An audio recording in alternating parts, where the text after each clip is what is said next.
Well, thank you everyone for joining us for this last panel today. My name is Claire Carrington. I'm the Executive Director for the Canadian Blockchain Consortium, and I'm really excited to be hosting this last and final panel of the day. And our topic is going to be from diverse to metaverse, from NFT to cryptocurrency, and we're going to be taking more of a futurist spin on technology and how it's going to lead into the future. So I'm going to ask some really key questions for everyone in business that I think people should just naturally ask themselves. And in the world of technology, it's pretty much ever changing, and it's really imperative for businesses to be very fluidic as well as future thinking to be able to maintain that more competitive edge for their businesses long term. There are many things that inhibit a business's growth, and that's not just from the revenue perspective. And I think it's really important to have these initial kind of questions framed around more of our belief systems in business. So thank you, gentlemen, for joining us on this panel today. And I'm going to kick this one off, and we're going to discuss the various forms of bias, such as a confirmation bias, a sunk cost bias, a cognitive bias. And these various biases were actually major contributors to businesses like Blockbuster failing and giving way to organizations like Netflix that came out.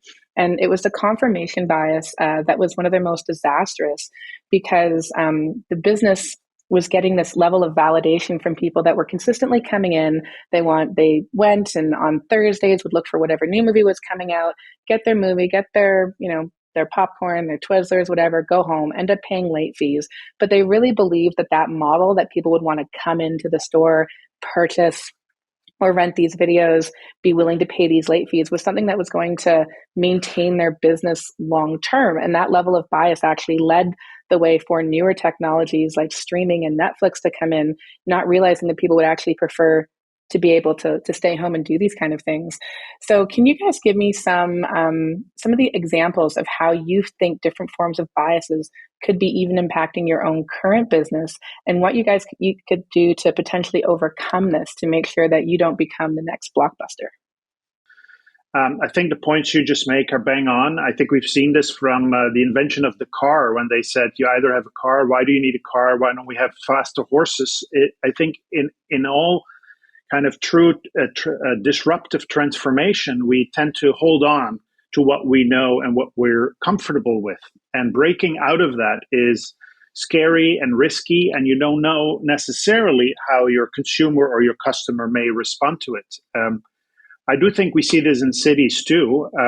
Of course, citizens in any community range from those that are not very digital literate and not quite participatory in the digital economy to those that are 100%, digital nomads and online, and they want more and more and consume more, and they're open to all these new innovations. And our municipalities across the world are trying to figure out how to embrace new technology to deliver services and experiences that are consistent for all those different stakeholders. And so what happens is we end up going for the lowest common denominator, because that's the least risky and the safest bet in terms of embracing embracing and accepting technology, but probably not really best served for, I think, what lies ahead of us. The example that you give, we all sometimes, make fun of the Blockbuster story, the Kodak story, the companies that don't exist anymore because they did not see the future.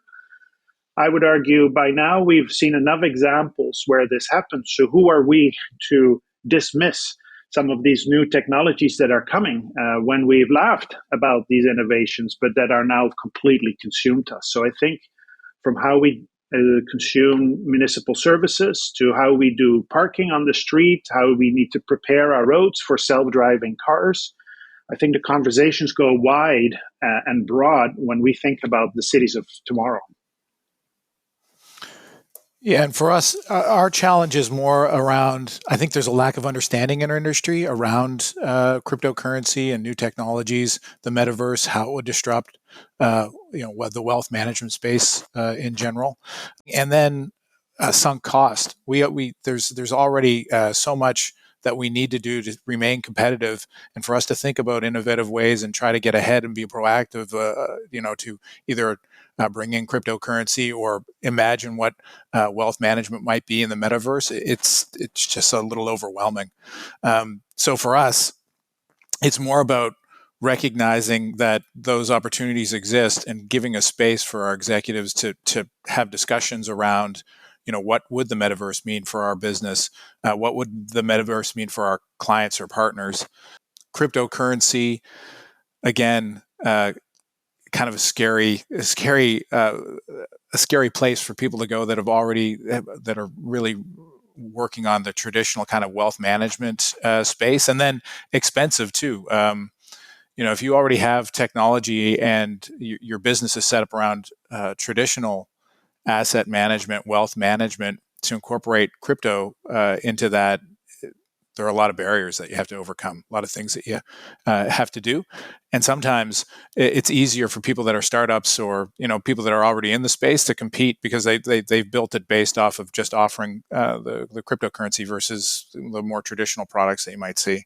So again, what we're doing is we're recognizing that we do have those biases, trying to figure out how we can educate ourselves on what that means in terms of our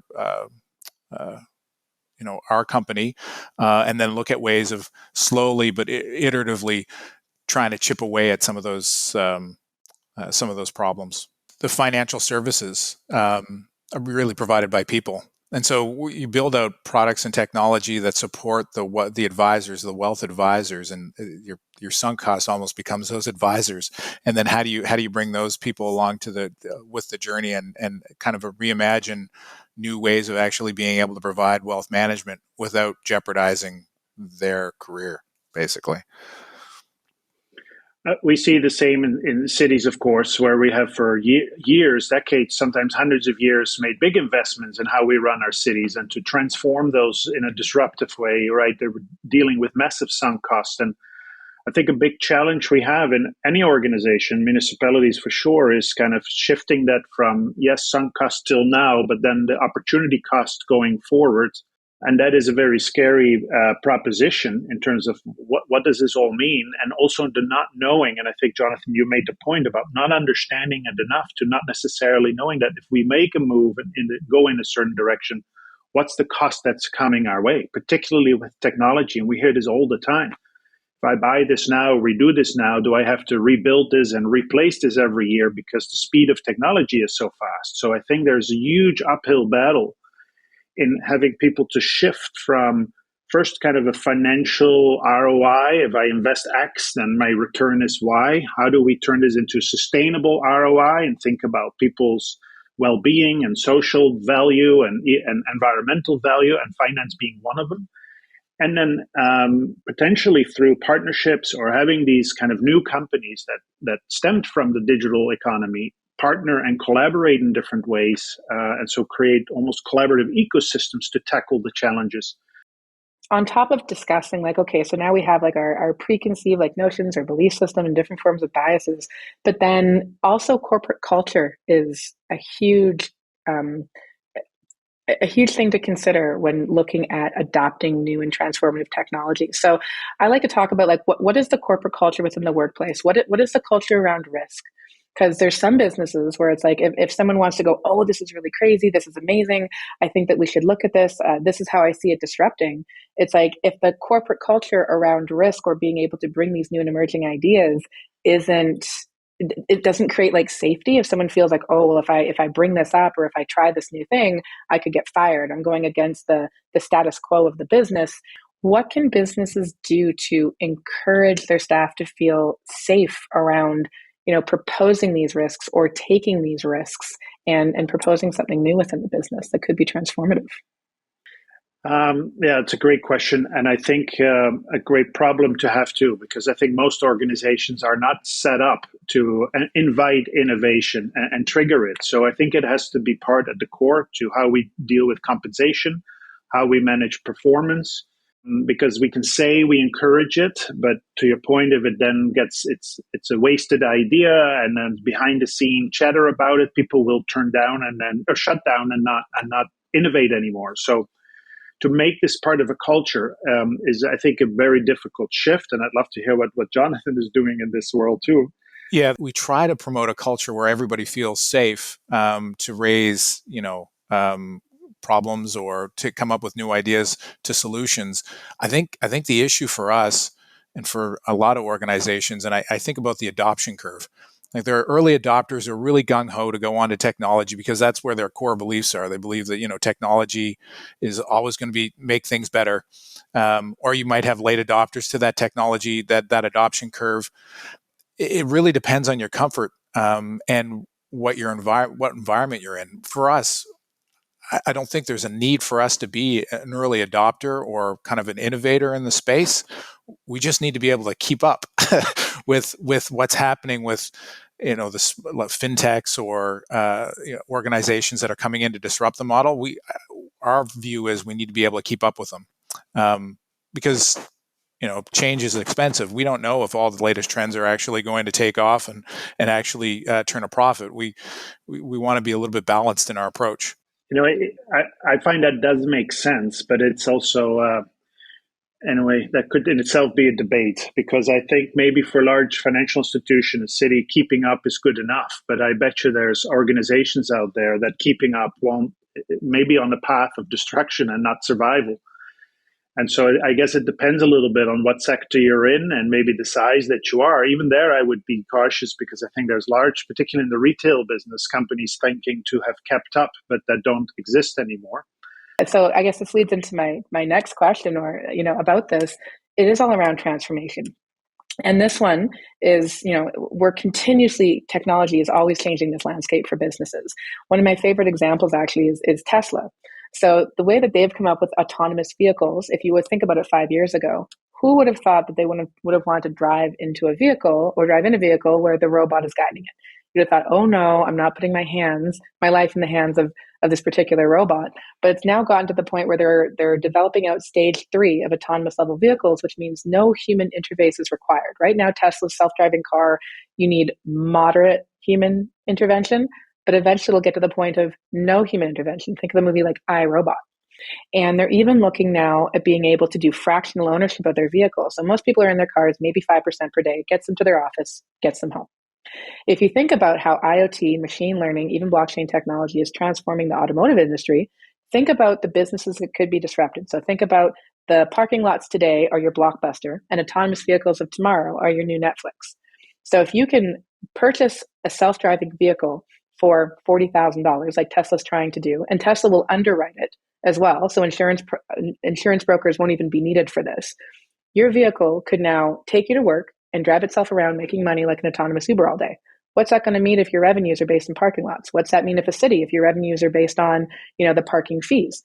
What's that going to mean if you're a taxi driver or an Uber driver and you're no longer going to be needed for this because, ownership of a vehicle, or if you can do fractional ownership of these vehicles, car dealerships, how are those potentially going to be disrupted? So looking at technology today and how they're trying to adapt it for the future is very critical, because it's going to let you know where your business could be completely displaced. So to get back to it, I guess my question would be how do you see technologies like the blockchain, IoT, and machine learning displacing businesses in the future? What advice would you give to companies to try and stay relevant when all this disruption is coming and it's really not far away? The adoption curve is no longer 25, 50 years. It's like 10. I think the advice is that disruption is inevitable. You will be disrupted by these new technologies. So pretending it won't impact you or ignoring it, which I think still a lot of businesses do because they're either comfortable, or it comes back to the biases conversation. They want to protect their assets or their legacy infrastructure. But to somewhere in the organization, create this sandbox or this lab where you are actively pursuing and exploring and understanding, and maybe that's where it all starts, what all these technologies even are. You spoke earlier about cryptocurrency and blockchain, and to be very frank, I know I find it still sometimes mind-boggling what it all is. And then you see some celebrity to speak up on Twitter about it, and then suddenly prices go up or down. And I suspect that 90% of the people out there don't really know yet what this really means. So educate yourself, learn what these technologies are. Don't laugh when a small startup comes with a solution that seems disruptive, because then it likely is disruptive. And at the leadership level, create an appetite for trying to maybe willingness to cannibalize your own business, or you're going to stay behind. Yeah, for us, it's really around carving out time so that people can get a better understanding of those technologies and how they may disrupt their line of our business, right? So we have created a space where we have someone that's the head of innovation. So it would be one person, like as an example, we could go out and we could hire someone that proposes to be, an innovation expert. And that would be fine. But the approach that we've taken is we really want to get someone, or we have someone who really knows our business really, really well, and then is very interested in the technology disruption space, and then can kind of play through scenarios with themselves to figure out, if that disruptive technology would have an impact on our current business, and then present that back to our executive. May I be briefly controversial now and maybe counter Jonathan's point? Because maybe actually the solution is to hire an innovation person, not from your industry, and who understands your industry the best. Because competition may come from all different angles. It may be a whole different type of company, the type of business that comes that is not restricted or limited by how you've done things in the past, and take a perspective of a different industry into the mix that really shake things up. And maybe it's not one or the other, but at least create a forum with diverse voices and diverse perspectives that really challenges the status quo rather than maybe keeping it grounded in established practices or concepts. I think it's so valuable to have diverse perspectives. So as opposed to hiring an individual that again could come with their own preconceived notions and confirmation bias and all these different biases that could come in, like having time within the organization to bring in like a speaker series, different individuals that can come in that are futurist focused, might not be in the financial space sector, might not be in the smart city sector, but a futurist, someone who pays attention to technological trends. My last kind of question in this conversation around these transformative technologies like NFTs and crypto and metaverse, do you guys think that if a business does not have a digital place within this metaverse, that they're going to be able to stay relevant if they're looking in the cryptocurrency sphere? Depends on how long they want to be around for. Like I think it's going to take some time for metaverse to actually catch on. I mean, it is catching on right now, but really to be adopted by everybody. So I think there'll be lots of opportunity, lots of time for that to be accepted by the general masses. But if they want to stay around, I'm not going to say a year because I'll be proven wrong. I'll say 10 years, 15 years from now, then yes, they probably want to think about how they want to be positioned. I think in the metaverse right now, you'll see it's a lot about marketing and having a brand awareness in that space. I don't know if that's really necessary, at least for my business right now. Well, you never know. It could be. Never know. Yeah, for sure. That's what I guess that's exactly. From a city's perspective, I think it's quite a leap from where cities are today with delivering services to suddenly be in the metaverse. But as we said earlier, I believe it's going to be inevitable. And I think every business probably stands to benefit from at least hopping on the train and understanding what's going on. And they don't have to drive the train, but to be on the train and sniffing this out and being part of this journey. Any final thoughts from the conversation that we've had today? I've really enjoyed having this chat with you guys. Yeah, me too. Thank you. I think all the topics we touched are so critical, I think, for the success and the, frankly, survival of all businesses and companies. And I think the call out to be open-minded, to embrace it, to don't dismiss it. We need leaders, we need followers, but I think laggards are going to be hurting. Yeah, I echo your words. It's been a great time having this conversation. Give me some things to think about as well. It's still hard for me to wrap my head around everything that we talked about, and I think just having a balanced approach, making sure that you don't fall back behind, be a laggard. I would agree. The technology is moving at such a pace now that you have to keep informed of it, at least some things that are happening within that world, so that you can, have a balanced view and a balanced approach and highlight things that may provide an opportunity. But I had a great time. Thank you. Awesome. Thank you so much. Back to you, Jim.